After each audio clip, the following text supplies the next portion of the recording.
नमस्कार आमर दैनिक राशिफल भिडियो रे आपनकु स्वागत। आज आपनक राशि अनुसार की खबर रही जानिबा को आम सहित रहंतु। आज आपनक राशि अनुसार ग्रह विश्लेषण एवं महत्वपूर्ण टिप्स पाइबा को ए भिडियो को देखंतु। मेष राशि आपनक अति निकट रे रहुतबा बंधुटी आपनक काम रे सहाय्य करिवे। सहकर्मी अनुगत्य फल रे कर्म क्षेत्र स्वाधीन भाव रे कार्य करिवारे आपण माने सुजोग पाई परिबे। आपण जहा आशा करुथिले आज ताहा सहज एवं सुविधा रे पाई परिबे। कला साहित्य संगीत क्षेत्र रे आपण सुनाम अर्जन करि परिबे। आज परोक्ष शत्रुता करथवा लोक मानक ठारु दूरै रहिबा आपणक पय भलो हेबो। आपणक कार्य सकाशे वर्ष बंधु सहाय्य करबा को आगो को आसी पारंती।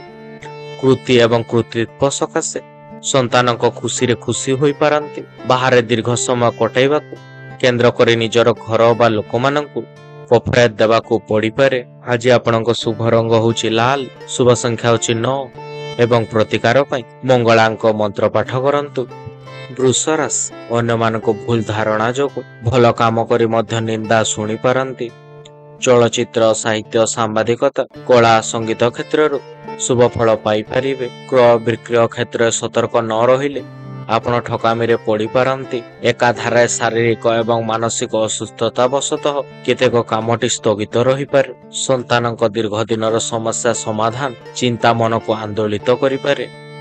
बहु प्रतीक्षित खबरटी आज अपराह्न रे पाई अनुभव आपण खुशी करि पारंती। आगामी कालीर आनुष्ठानिक कार्य सकाशे प्रस्तुति पर्व जोरदार लगाई पारंती। यात्रा वाणिज्य स्थगित कार्य एवं विवादीय घटना को नहीं व्यस्तता आपणक लागि रही पारे। आज आपणक शुभ रंग होची धला, शुभ संख्या होची 6 एवं प्रतिकार पय शुक्रंक गायत्री मंत्रटी पाठ करंतु। मिथुन राशि दीर्घ दिन ऋण प्रतिशोध न करि परिबा कारणरु करजदातांक चाप वृद्धि पाई पारे। आईन अदालतर राय सपक्ष रे जीवारु सामयिक खुशी रही पारंती। आलोचना प्रसंग रे भाव प्रवणता जोगु मनोबल ह्रास पाई पारे। जानवाहन प्रति सतर्कता अवलंबन करंतु। बंधुक प्रेरणा रे नूतन काम सकाशे आपण टिके चेष्टा करि पारंती। पारिवारिक क्षेत्र रे समस्या को सहज रे समाधान करिवारे आपण माने सफल होई पारंती। साधारण घटना रे वितर्क जनित बंधुक सहित संपर्क हानि जोगु चिंता प्रकाश करि पारंती। समस्या समाधान क्षेत्र रे उपरिस्थंक ठारु प्रतिश्रुति पाई आपण टिके आश्वस्त अनुभव करि पारिबे। आज आपणक शुभ रंग होची सबुज, शुभ संख्या होची 5 एवं प्रतिकार पई आपण विष्णुंक सहस्र नामटी पाठ करंतु।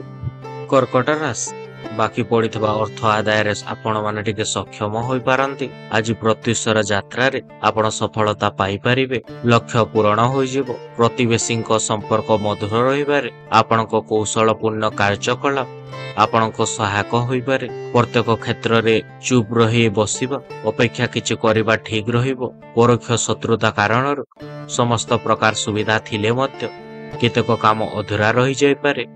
शिल्प वाणिज्य परिवहन क्रीड़ा चलचित्र रे समस्या समाधान रो आशा रहूची। मूल्यहीन कथा को केंद्र करी परिवार अंतर्द्वंद लागी समाधान रो आशा रहूची।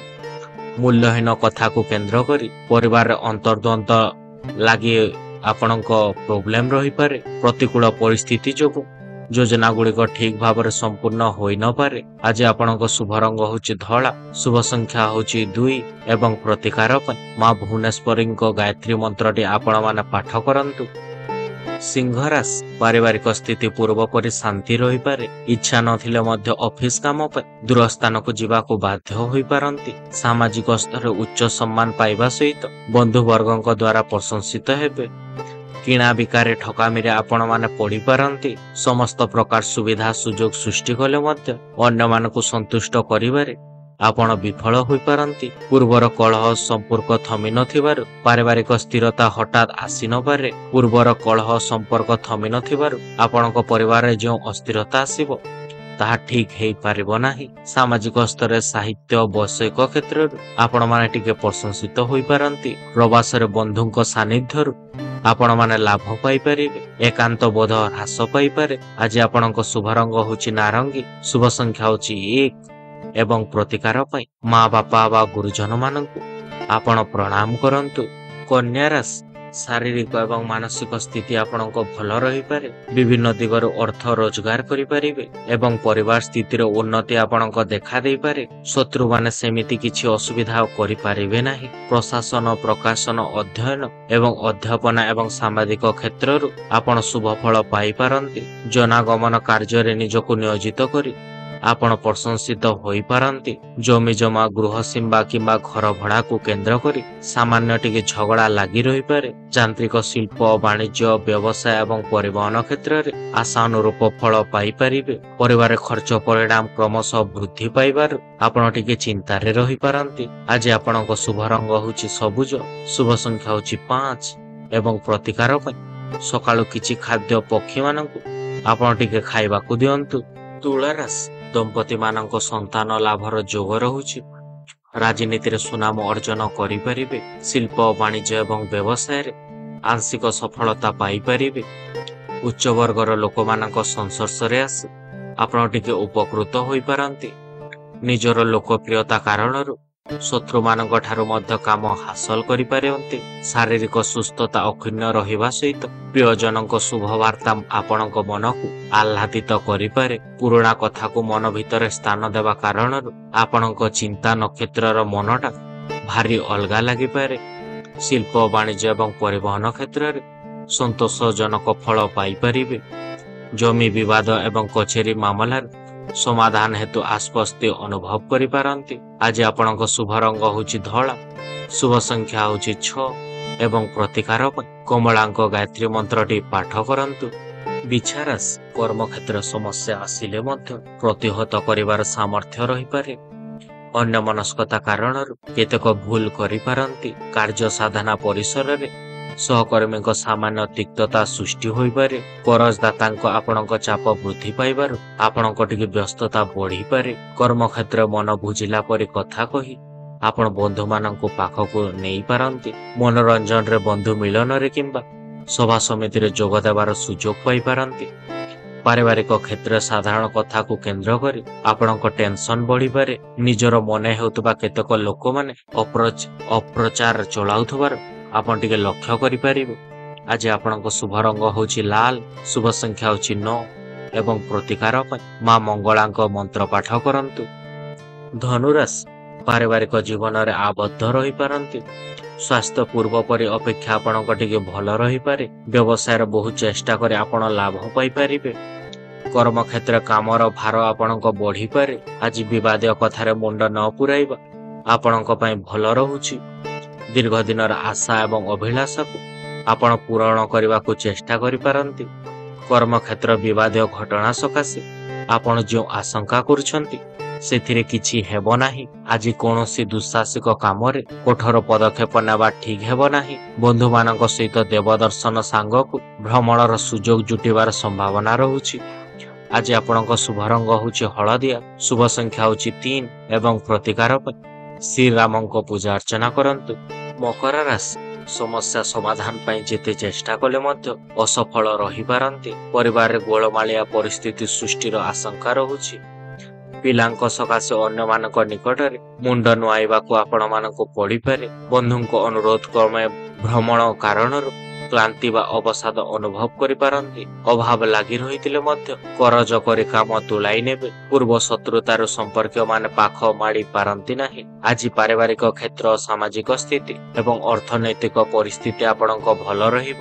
ବାଣିଜ୍ୟ, ପରିବହନ ତଥା ବ୍ୟବସାୟ ଦିଗରୁ ଆପଣ ବହୁତ ଲାଭବାନ ହେବେ। ଯାନବାହନରେ ସତର୍କତା ଅବଲମ୍ବନ କରନ୍ତୁ, ଅନ୍ୟଥା ସମସ୍ୟାରେ ଟିକେ ପଡ଼ିପାରିବେ। ଆଜି ଆପଣଙ୍କ ଶୁଭ ରଙ୍ଗ ହେଉଛି ନୀଳ, ଶୁଭ ସଂଖ୍ୟା ହେଉଛି 8 ଏବଂ ପ୍ରତିକାର ପାଇଁ କଳା ରଙ୍ଗର କୁକୁରକୁ ଖାଇବାକୁ ଦିଅନ୍ତୁ। କୁମ୍ଭ ରାଶି ନିକଟ ସମ୍ପର୍କୀୟମାନଙ୍କ ସାହାଯ୍ୟ ପ୍ରାପ୍ତିର ଆଶା ରଖିପାରନ୍ତି। କର୍ମକ୍ଷେତ୍ର ମଧ୍ୟ ସମ୍ମାନ ଲାଭ ପାଇପାରିବେ। ପଦମର୍ଯ୍ୟାଦା ଆପଣଙ୍କ ଆଗକୁ ବଢ଼ିବ। ବିଦ୍ୟାର୍ଥୀଙ୍କ ମନରେ ଟିକେ ନୈରାଶ୍ୟ ଯୋଗ ରହିପାରେ। ଚାକିରିଆଙ୍କ ଦରମା ଆପଣଙ୍କ ବୃଦ୍ଧି ହୋଇପାରେ। ରାଜନୀତିରେ ସମ୍ମାନ ପାଇପାରିବେ। ଗୃହକର୍ତ୍ତାଙ୍କ ପରାମର୍ଶ କ୍ରମେ ନୂତନ କର୍ମସ୍ଥାନ ପାଇଁ ମନ ଟିକେ ବଦଳାଇ ପାରନ୍ତି। ଶିଳ୍ପ, ବାଣିଜ୍ୟ, କଚେରୀ ମାମଲାରେ ଏବଂ ପରିବହନରୁ ଲାଭ ପାଇପାରିବେ। ସ୍ୱାସ୍ଥ୍ୟ ସମସ୍ୟାରେ କ୍ରମଶଃ ଉନ୍ନତି ଆପଣଙ୍କ ପରିଲକ୍ଷିତ ହେବ। ଏହା କାରଣରୁ ଆପଣ ସାମୟିକ ଖୁସି ରହିପାରନ୍ତି। ଆଜି ଆପଣଙ୍କ ଶୁଭ ରଙ୍ଗ ହେଉଛି ନୀଳ, ଶୁଭ ସଂଖ୍ୟା ହେଉଛି 8 ଏବଂ ପ୍ରତିକାର ପାଇଁ ପକ୍ଷୀମାନଙ୍କୁ କିଛି ଦାନା ଖାଇବାକୁ ଦିଅନ୍ତୁ। ମୀନ ରାଶି କର୍ମକ୍ଷେତ୍ରରେ ଠିକ୍ ଏବଂ ଯୁକ୍ତିଯୁକ୍ତ କଥା କହି ଅନ୍ୟମାନଙ୍କୁ ଅପଣାଇ ନେଇପାରନ୍ତି। ଅନ୍ୟାୟ ବିରୁଦ୍ଧରେ ସ୍ୱର ଉଠାଇଲେ ପରୋକ୍ଷ ଶତ୍ରୁତା ଟିକେ ସୃଷ୍ଟି ହୋଇପାରେ। ପରିଜନଙ୍କ ସ୍ୱାସ୍ଥ୍ୟ ଏବଂ ସମସ୍ୟା ଜନିତ ଆପଣଙ୍କ ମନ ଟିକେ ବିଚଳିତ ରହିବ। ଏଜେନ୍ସି, ସାମ୍ବାଦିକତା, ରାଜନୀତି, କାର୍ଯ୍ୟାରମ୍ଭ, କଳା, ସାହିତ୍ୟ, ସଂଗୀତ ପ୍ରଭୃତିରୁ ଆପଣ ଟିକେ ଶୁଭ ଫଳ ପାଇପାରିବେ। ସହକର୍ମୀଙ୍କ ପରୋକ୍ଷ ଅସ୍ନୁହତା ହେତୁ କାମରେ ପ୍ରତିବନ୍ଧକ ଜନିତ ଆପଣଙ୍କ ଆଶା ଅନୁଯାୟୀ ଆପଣ ଆଗକୁ ବଢି ନ ପାରନ୍ତି। ବାକ୍ ଅସମତା ରକ୍ଷା ଯୋଗୁଁ ସୁସମ୍ପର୍କ ଆପଣଙ୍କ ଟିକେ ଇଆଡ ସିଆଡ ହୋଇପାରେ।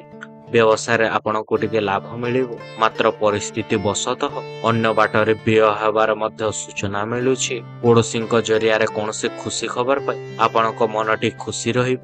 ଆଜି ଆପଣଙ୍କ ଶୁଭ ରଙ୍ଗ ହେଉଛି ହଳଦିଆ, ଶୁଭ ସଂଖ୍ୟା ହେଉଛି 3 ଏବଂ ପ୍ରତିକାର ପାଇଁ ଓಂ ବ୍ରୁଂ ବ୍ରୁଂ ବୃହସ୍ପତି ନମଃ ଏହି ମନ୍ତ୍ରଟିକୁ ଆପଣମାନେ ଜପ କରନ୍ତୁ। ଧନ୍ୟବାଦ ଆମ ସହିତ ଥିବାକୁ। ଆଶା କରୁଛୁ ଆପଣ ଆମ ଭିଡ଼ିଓଟିକୁ ଉପଭୋଗ କରିଛନ୍ତି। ଯଦି ଆପଣଙ୍କୁ ଏହା ଭଲ ଲାଗିଥିଲା ତେବେ ଲାଇକ୍, ସେୟାର, ସବସ୍କ୍ରାଇବ୍ କରିବାକୁ ଭୁଲନ୍ତୁ ନାହିଁ। ଆମେ ଆପଣଙ୍କ କମେଣ୍ଟ ବା ମତାମତର ଅପେକ୍ଷାରେ ରହୁଛୁ। ପରବର୍ତ୍ତୀ ଭିଡ଼ିଓ ପାଇଁ ଜଡ଼ିତ ରୁହନ୍ତୁ ଏବଂ ଆସନ୍ତା ସମୟ ପର୍ଯ୍ୟନ୍ତ ଆପଣଙ୍କ ଉପରେ ମହାପ୍ରଭୁ ଜଗନ୍ନାଥଙ୍କ ଆଲୋକ ବର୍ଷା ହେଉ।